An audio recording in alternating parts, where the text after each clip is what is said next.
Hello guys, in this video I will show you how to request money on PayPal, but first of all I just want to mention, please don't forget to subscribe for a chance to win a new iPhone 13.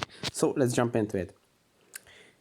You have to open your PayPal account first, obviously, and then you will see down here right near the send button the request buttons, and if you tap on it you will get this page with your recent transaction contacts, so you can tap on those to request money. For example, I will tap on this one.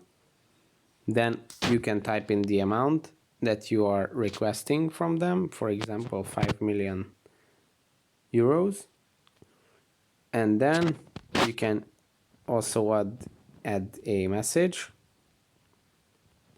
or I can type in a message.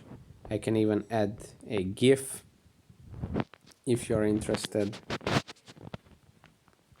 Let's see what kind of GIFs they have.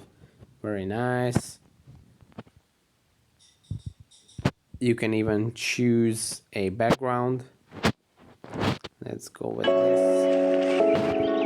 And that's pretty much it. You can review your request and tap on the request now button to request the money. And that's it. That's how you can request money on PayPal. Thanks for watching. I hope this video was helpful for you. If it was, please consider subscribing because that would be really helpful for me, and see you in the next one.